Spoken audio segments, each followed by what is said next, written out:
I'm Eric. And I'm Darrell.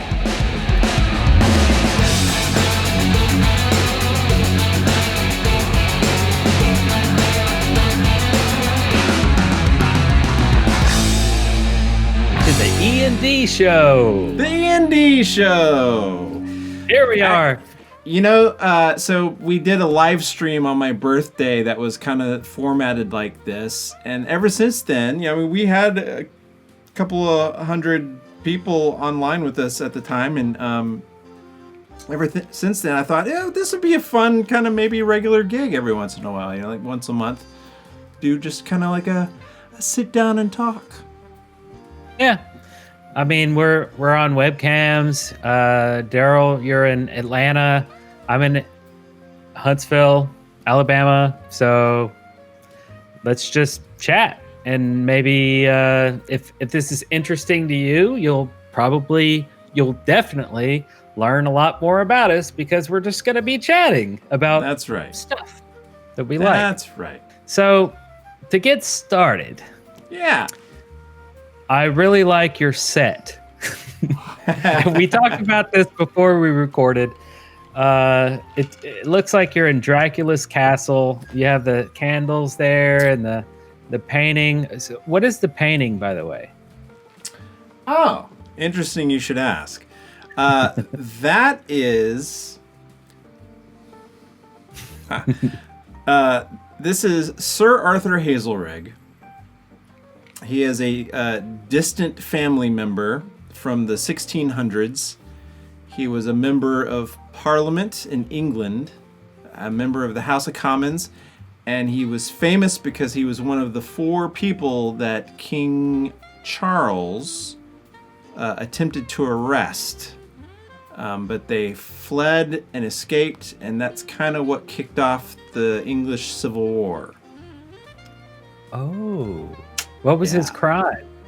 The king and parliament were bickering a lot, the parliament felt that the power should lay with the people, and the king was like, I rule by divine right. But this was after the Magna Carta, so I don't know. It's a lot of English history that I'm sure is very boring to a lot of people, but I don't know. I find it kind of fascinating. I've got several books on it. Yeah. I've seen this actual painting in real life in England. Okay, my cat is trying to join us.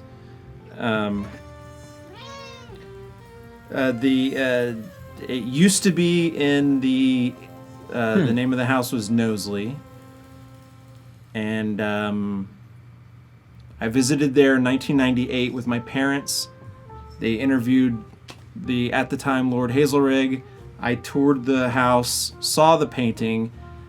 Subsequently, they sold off a lot of things. They sold the painting to the National Trust, the National Gallery in London, and it now hangs there. And the great thing about the National Gallery in London is every painting they have, they make scans of, and you can buy prints of. So it was actually fortuitous that they sold the painting because I was able to get a copy of it. Oh, nice. Yeah. Well, that's cool. So my background has a painting of Bruce Campbell. Why would you have a painting of Bruce Campbell, Eric? I freaking love Bruce Campbell. What? You love Bruce Campbell? Groovy. Yes. I didn't know that. And I have been planning to do some sort of Bruce Campbell tribute video for decades. So look for that one day. I have a lot to say about Bruce Campbell. That would be awesome. I didn't know you actually planned on doing that. That would be cool. Yeah, you should do that. I'd love to see that. I shot a bunch of B-roll a decade ago of my Bruce Campbell shrine and all of my collectibles and DVDs and VHSs and all that stuff. It was all B-roll for eventually doing some sort of like something. I just knew that I should record that stuff while I had it displayed just right. Yeah. But anyway, yes, Bruce Campbell. Uh,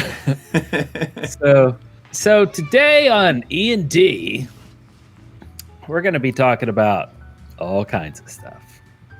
I prepared a couple of topics, and Darrell, you prepared a couple of topics. We don't know what we want to talk about, but we just figure we like talking, so let's just talk about whatever we want to talk about.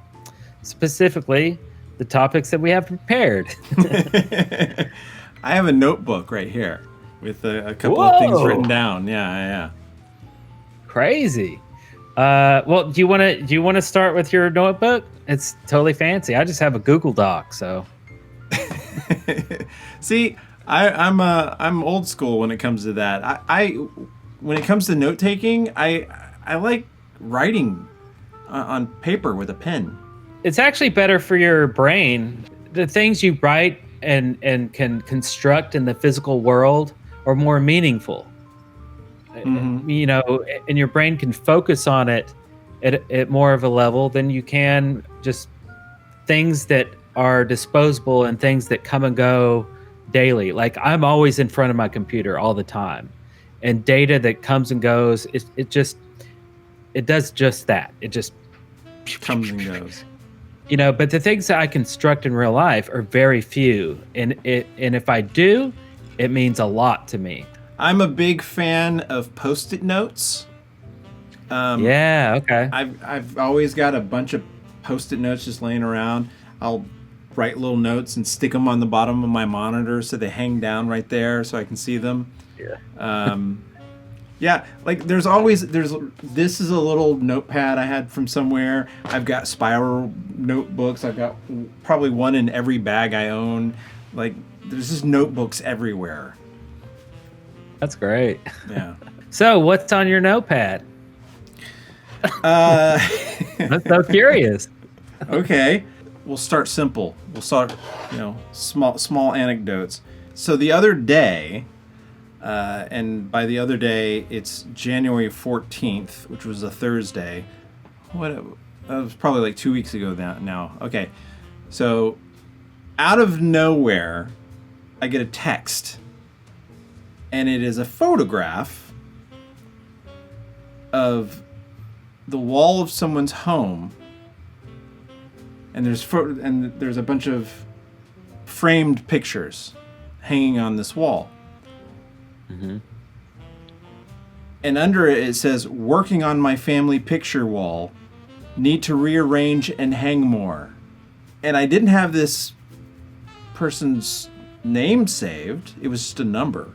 And from an area code 313. I don't even know where that is. Where's area code 313? Detroit, Michigan. Detroit, Michigan. Okay. So I zoomed in on the picture and I'm like trying to look at like all these people that are in this picture. I'm like, I don't recognize any of these people. I don't recognize this number. I don't know anyone who lives in Detroit, Michigan. And so I don't know. I just kind of I chopped it up to, wrong number, right? And then I get another text a little bit later. And it says, "Sorry, wrong Darrell, LOL."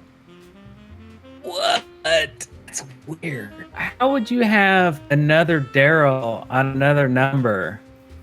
And then you have like a list of Darrells, a whole crap ton of Darrells, and a whole lot of numbers that correlate with these Darrells.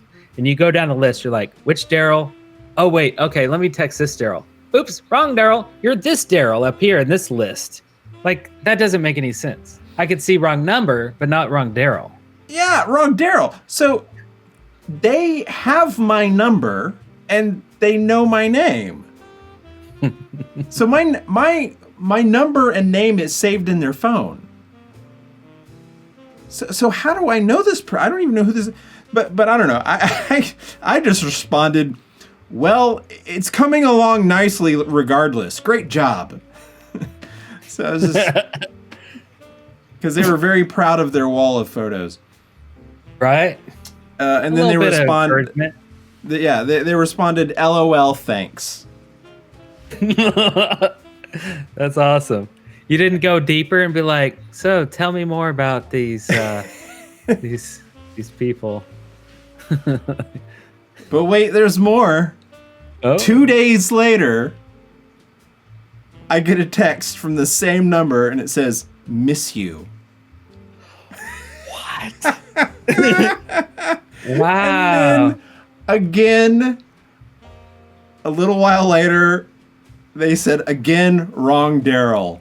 Now, I really wanted to respond to that one, but I let it be after that moment. But actually, I just realized that I hadn't erased the text I started to do, but I hadn't sent to them. So I said, "Ha, it is heartwarming to know someone out there, someone is being missed." I should have sent it, but I didn't. You should have. I know. Wow. So what are the chances that could happen? Like 1,000,000,000 to 1 chance, statistically? I think you should have followed it up. I think to him or to the universe, you just put an axe right through it. You're Yeah. like, you know what? This crazy, awesome circumstances of probability of impossible things to happen. Darrell put an end to it. Why? I don't know. He didn't seem like he really wanted to, but he did. So there you go. There's the inspiration. You should totally reply. You should keep it going. See where it goes. Yeah, I should. That was a weird random happenstance. Let's talk about cars. I don't think either of us have ever been like really like car people. I like cars. I think I have an interest in cars that is just shy of spending money on them. Wait, what? Well, What does that mean? probably a tier below that too. But I don't know. There are certain cars I'm aware of that I like, that I think about, that I've researched, that I wish I owned. But the thought of actually buying them, especially because most of the cars that I do like are older cars, I don't want to take care of cars. That's a big hassle. It's a pain in the ass. I don't want to do that. If I was like Jay Leno and I could just have a staff that maintained my cars, I'd buy cars all day long. I'd buy this car, that. There's a lot of different cars that I can think of that I'd like to have. But I'm not in that position, so my interest in cars falls a little below what it could potentially be, because I'm just like, I don't want to mess with it. But I do love my current car. I love it. Oh yeah. Okay. So what do you drive right now? I drive. Funny though, I was just thinking about this the other day. It's no longer new. I'm actually close to the end of my lease. But it is a 2018 Audi A4 that I got new, and I fucking love that car. I've always driven hand-me-downs from my father. Yeah. I got cars that my dad just gave me. Right. Which I recognize, a lot of people don't have that luxury. They don't just get cars for free. I've always just had cars given to me, but I never had a say in them. I just drove whatever I was given. Yeah. The last car my dad gave me was a Hyundai Sonata. Oh, a Hyundai. Okay, I remember that. Yeah. I was gonna say most of the cars that you had in high school were the same company that were like making stereos and DVD players. Mitsubishi, yeah. My dad went through a Mitsubishi period. Yeah, he really loved those. Yeah. And Well, let's my first rewind car the was clock a- and talk about. Yeah, what was your first car? Your first car was a Mitsubishi Galant, right? Mitsubishi Galant, that's right. Yeah, and it was blue. A blue Mitsubishi Galant. It was my mother's before it was mine. But yeah, that was like my high school car. You, hands down, win for the coolest fucking car, for a first car, for a third car, for a fifth car. Yeah, I mean, that was a fucking cool car. Yeah. So in 1992, when I turned 16, my mom wanted to get me a car. And we shopped and we shopped and we shopped. And it was like Toyota Corolla, you know, because it's cheap, you know, and it was okay. But she was always worried about the safety. She's like, you know what? We're gonna get you something a little more expensive. Started looking at Volvos because she loves Volvos. She's owned a Volvo. Always driven Volvos, yeah. So Volvos are built like tanks. They were indestructible. So she wanted me to have one. And I was so against it because it was boxy and ugly and just stupid.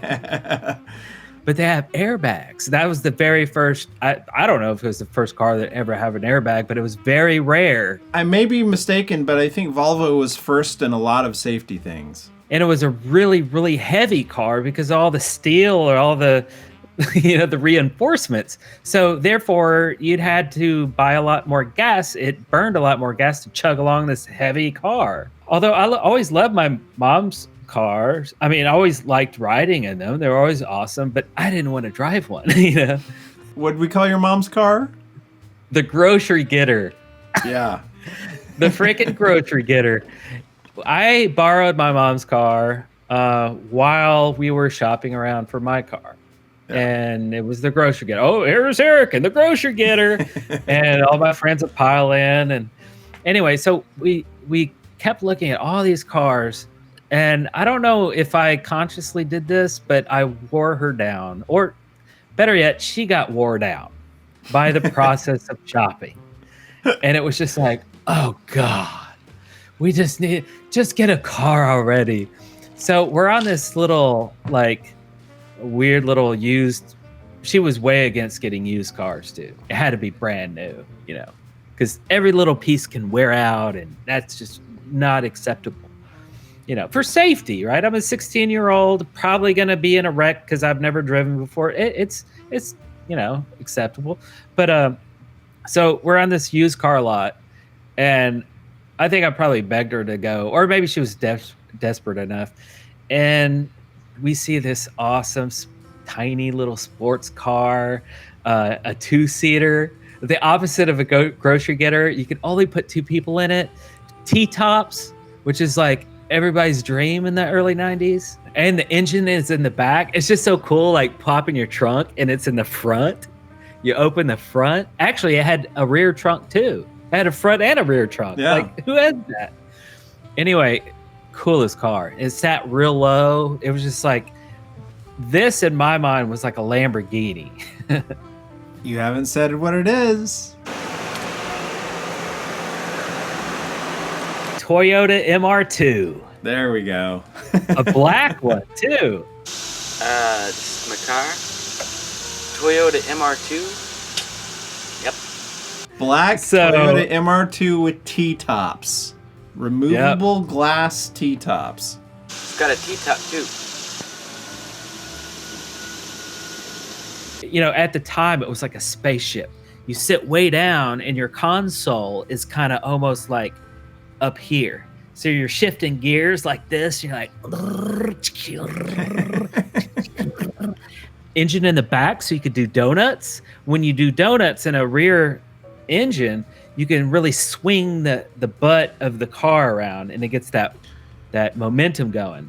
Well, I think technically it's what they call a mid-engine. The engine sits kind of where the back seats would be. It's like kind of under the car. That's why there's room for that little trunk at the back. And the benefit of placing the engine there is because it puts it more center gravity.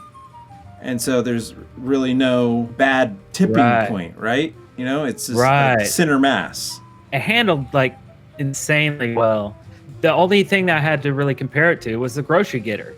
Like it felt like the grocery getter was a station wagon, Volvo. So it was very sluggish. And when you take a turn, the whole thing leans because it's tall and it's just So when I got this thing, it was like zip, zip, zip, zip, zip. So this was a 1988 model. They made one more, I believe, 1989 before they switched to some curvy model in 1990. I remember packing in people in high school. It wouldn't just be a 2-seater. It'd be like a 5-seater. I would pack in 2, 3, 4 girls, because guys don't want to sit on each other. I'd pack in a bunch of girls and drive them home. Hey, don't worry, I'll drive you home. You don't have a ride, I'll drive you home. They'd pack in, literally. Some people would be on the center console sitting there. I'd just drive them home. With the T-tops, they could be a pile of people hanging out, Yeah. And seatbelt law wasn't a law. It wasn't a law back then. I mean, I always wore mine, but if a cop saw that, they'd be like, "You guys crazy, whatever." Like nowadays, not so much. That was my car, an MR2, if you didn't already know. So what happened to that car? I don't even remember when you transitioned to another car. So in 1996, I traded in the MR2 for a brand new 1997 Chevrolet Cavalier. So I bought a 97 car in 96. So to me, I was like, oh, I'm buying a car from the future. Future. Cool. And it was real curvy. It was the 90s style. I ended up like replacing the rims on it.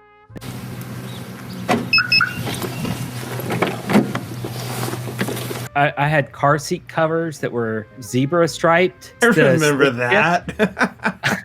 I put a Momo stick shift on it. I took off all the plastic paneling and spray painted it silver and then attached it back. I even took the speedometer plate, behind that glass, like the speedometer. I took all that out and replaced that. I replaced the headlights, the rear lights, tinted the windows all the way to a legal black.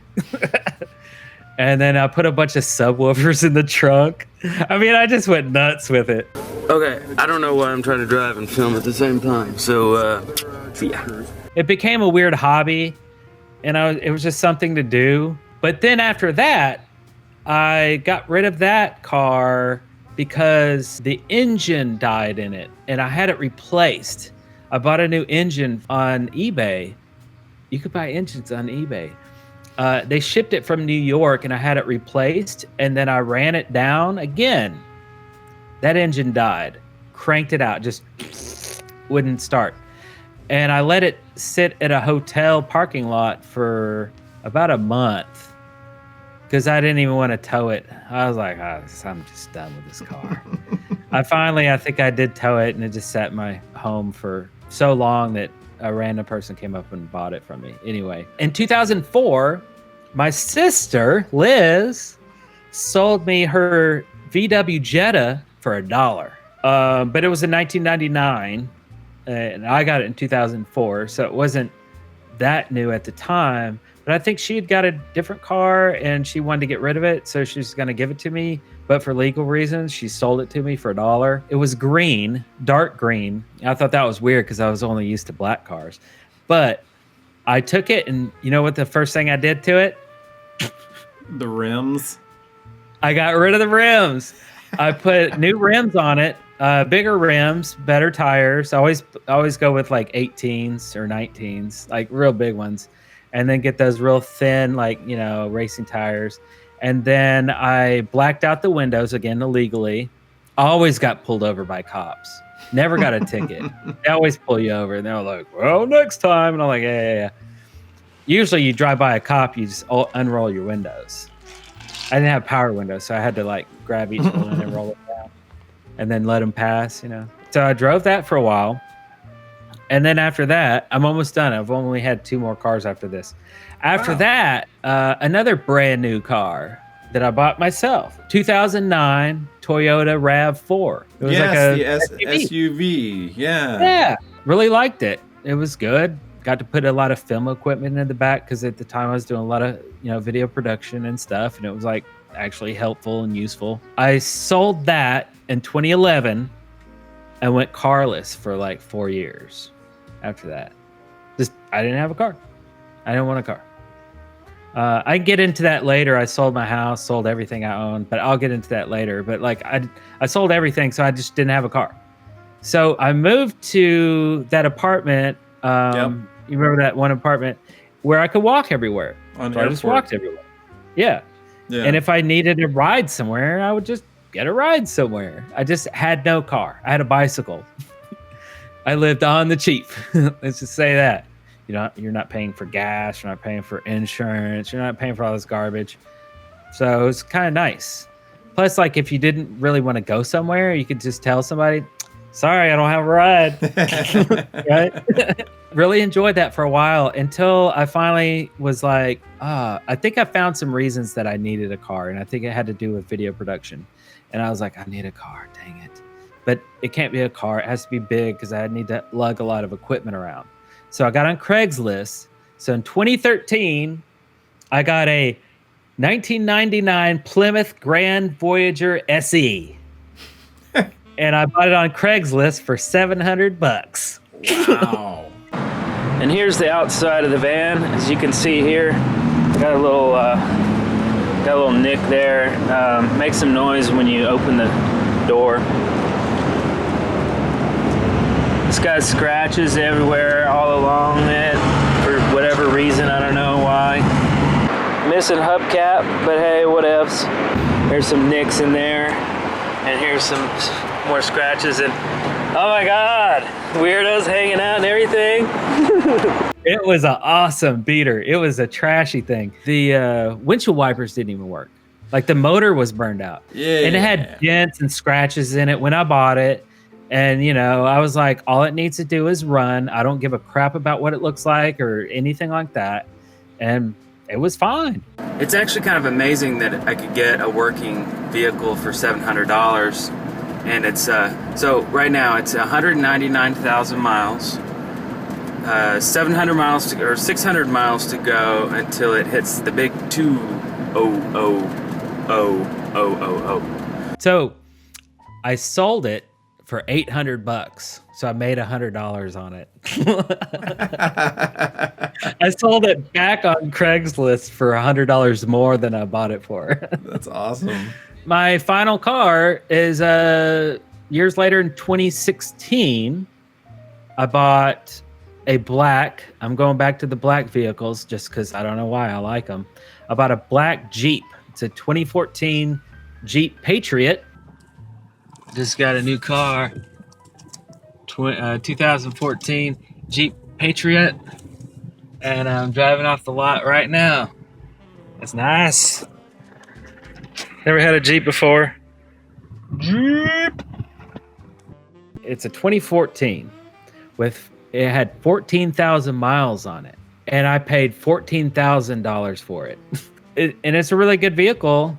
It still has the cranker windows, though. I never have like power windows. I never have anything fancy. One day, my dream car is like a Tesla Model S or something. Like, I would love to get a Tesla one of these days. Yeah, speaking of the Teslas, though, I actually was talking about this the other day, because when I got my Audi, I thought, okay, I'll do a lease, we'll go 3 years, because the car world is changing, right? Who knows? Like, now we've got electric vehicles. Where's the world going?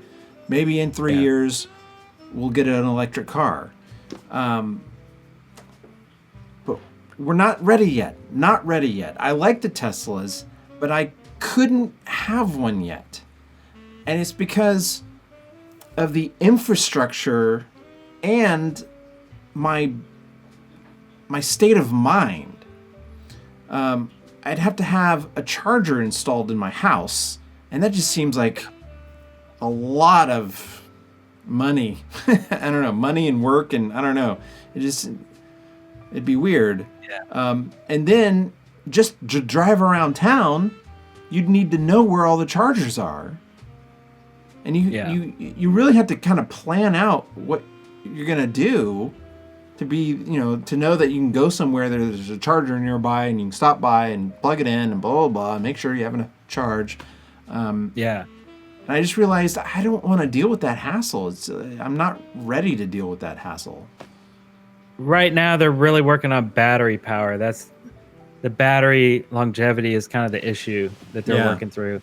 And I think the golden number now is like 300 miles that everybody's trying to achieve. So, like, if your car can drive 300 miles, that means you could drive to like whatever coast is nearest to you. Well, I guess that's not correct, because if you're in Florida, you can be like, oh, it's only like 20 minutes to a coast. But like I could drive to, hey Google, how many miles to California from here? This is clear across. It's like 1,200. 32 hours. It didn't even tell me more. Oh no, 2,100. Okay, yeah, no. So really, you're talking about driving to another state, right? Or 2 states over, maybe 300 miles. Yeah. Basically, 300 miles is a pretty good number as far as like daily drivers. You know, just driving to work, driving to the store, getting around town here and there for a week. So I think ideally you don't want to gas up your car more than once a week.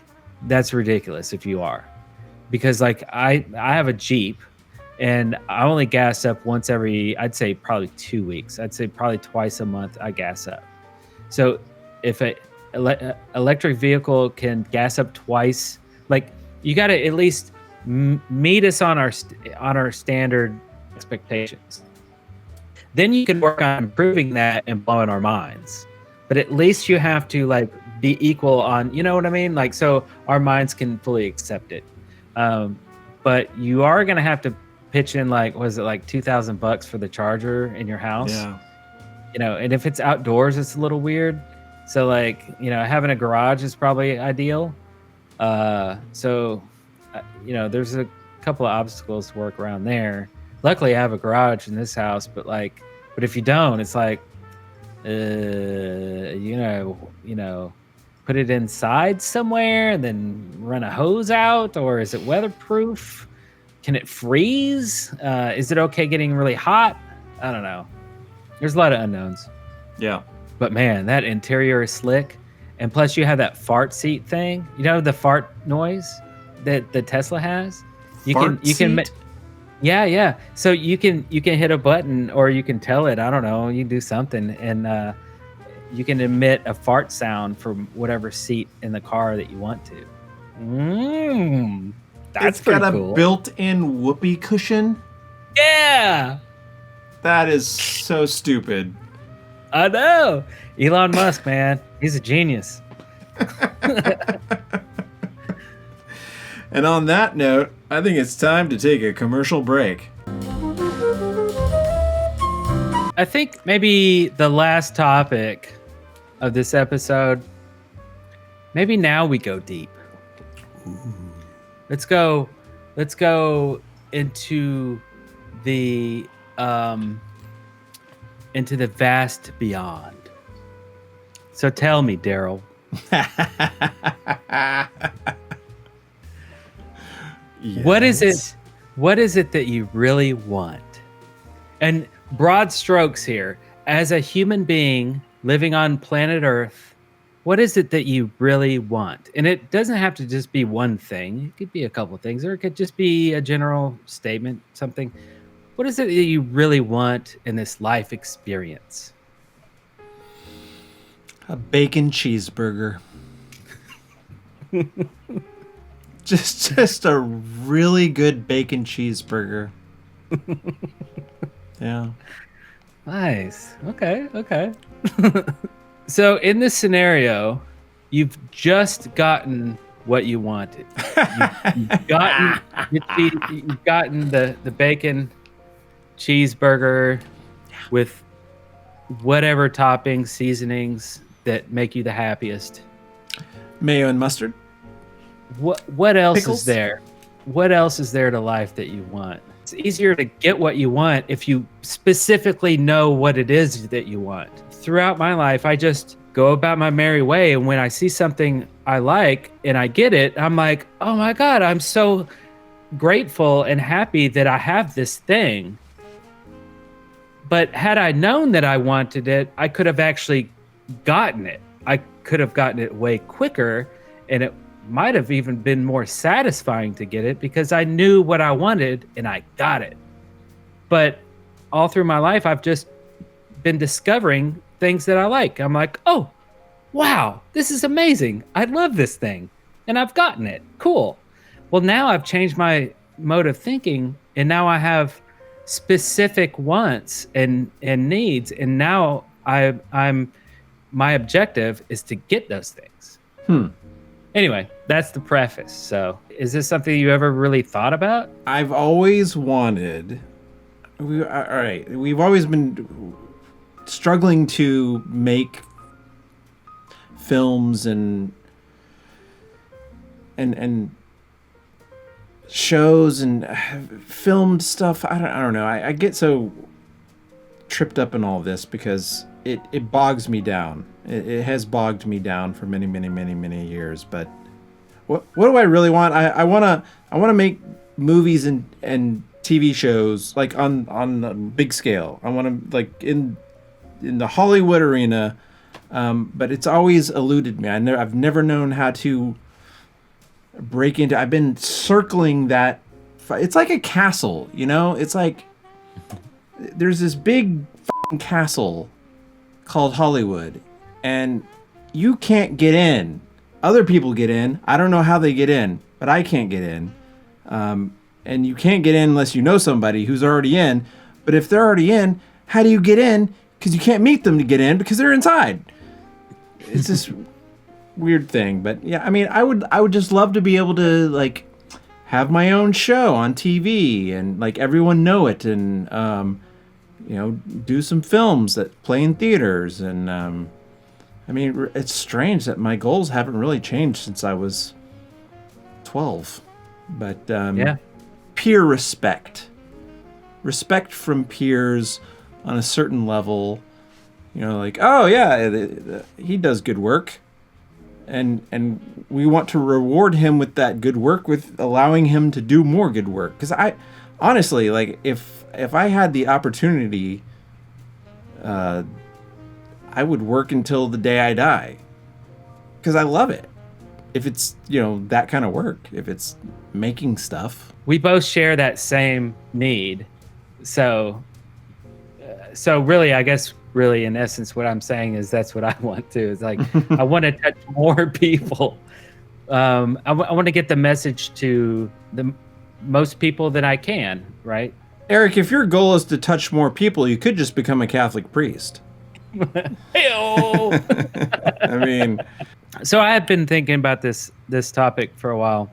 Really, the kind of things that I want, which are very broad stroke, very broad, and could be interpreted in many ways, I guess. The deep down things that I really want in my whole life experience is I want no worry, doubt, or fear. Those three things always hinder me in creating things and even everyday life and progressing as a person. Those three things suck. Like, I don't want those: worry, doubt, and fear. More specifically, I don't want to judge myself anymore. And I don't think anybody else does either. That's just one of those things. You can't buy it with money. Being able to not judge yourself means that you're open to all kinds of possibilities, because everybody judges themselves. Oh, I'm not too good. Oh, this guy's way better than me. Or I should lose weight, or I should do this, or I suck at this, or oh, I'm so lazy, I should be working. Or you're just judging yourself. You're like another voice saying, oh, you know? So like, if I could just not judge myself anymore, that would be an excellent trait. I would like to have that. I would also like to be around interesting people. And you're interesting, and I've always enjoyed being around you. So that's all I want. I just want to be around interesting people. If you're interesting, then that's your in. And then I will further investigate and we'll have an interaction and we'll see how it goes. You know, and then I'll assess, and then, you know, we'll go our separate ways if at first you were interesting and then it started to be weird, you know. But, you know, in general, like, I love going to conventions like Dragon Con and stuff. You meet so many interesting people. Yeah. It's such a intense, like, stimulus to my brain, because like everybody's interesting, and I just want to interact with everybody. It's like everywhere. And it's like, it's so cool. And then I guess lastly, and this is like the most highest scope, broad statement ever. I want what makes me feel good. I want what money can buy you. I don't want the money. Money is cool, but money only means that you can get what makes you feel good. I mentioned this to Kim, my wife, and she was like, but aren't I on your list? And I'm like, but you are one that makes me feel good. So it is very broad aspect, but generally I roam the earth and I just want what makes me feel good. Like, I mean, doesn't everybody? So yeah, that's my list. Those are my wants. And I'm going to get them too. All right, broad strokes like that. Then I would say I could do with less depression. I really started suffering from depression in my early 20s. I can almost remember like the day it happened. But it's been something that's really affected me ever since then. And mainly the biggest problem with depression, from especially the way it affects me mainly, is it saps my ability to do anything. I can't think.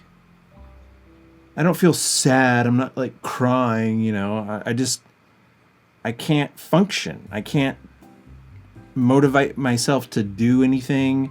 I can't think straight enough to think of what I might want to do.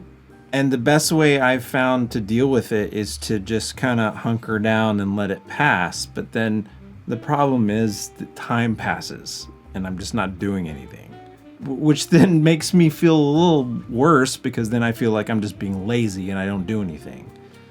I could do without that. I wish I could be more open with people. I tend to be a very closed person. This surprises a lot of people because they think, oh, you're like Mr. Jovial, Mr. like in your face, crazy guy. But, on a day-to-day basis, just me out in the world, I'm not that. I'm very closed off. I'm very, and it's not, some people have misinterpreted it as me being, not friendly. Yeah. Or an asshole, or lots of different things, lots of interpretations, but it's not that. No, it's none of those really. It's just that I tend to think that, oh, everybody's out there in their life, they're doing their own thing. I shouldn't interfere. I should just do my thing. But I think most people don't go through life being like, I hope everyone leaves me alone. Yeah. So I just mistakenly go through life thinking, oh, everybody just wants to be left alone. The opposite side of being depressed is sometimes you're like, wow, manic, right? And I enjoy that, and it happens less and less the older I get. But but I have those moments where I've been able to break out and be, and I don't need to be that extreme, but I just wish I could be just a little more open with the world. Fortunately, it happened on that day that we were walking through the old neighborhood and we came upon the people who lived in my old house, and I happened to be in the moment, and so I was able to talk to them and make them feel comfortable enough to let us into their house. Right. That's an example of like, I wish I could be like that all the time, But most of the time I'm not like that. Most of the time I'm just kind of like in my lane, being quiet. When moments like that happen, just back out of your ego and just float above and go, why did Darrell do that? Interesting. What could he have done? That's what I've been doing, and it's been really helping. So it's like just back out and go, And don't say, why did I do that? Say, why did he do that? Like, back out and really look at yourself as a puppet, like a actor in a movie, and go, why did that guy do that? Huh. Oh, I see. That happened, and then he got scared, or he did this, or he yelled at this guy. Oh, okay. You know what I mean? Like, assess it like a scene in a movie and go, okay, well, how can I rewrite that scene, right? And like, it might have been better if that guy did this and that and this and that. And it sounds totally crazy and weird, but like, it's totally awesome, and it's helping a lot. So that's cool. That is cool. Well, good. Well, we have touched on a lot of things. We got super deep, and we talked about lots of good stuff. I guess we want to see if this format works. Actually, it works for us. We just like sitting in and chatting. So let us know what you thought about all these topics and this show in general. This has been the E&D Show. We'll do this again and again and again. I got more topics. I know. I only crossed off one of them. Right? Yeah. So it's been fun. Everybody go and let us know in the comments what you really want to. I think that's a really interesting topic that I don't think on a normal basis friends talk about, or anybody really talks about. But I think that's pretty interesting. If that's too deep for you, tell us about what your first car was, because that's cool too. Yeah. All right. Well, we'll see you next time, then. See you next time. And we're out.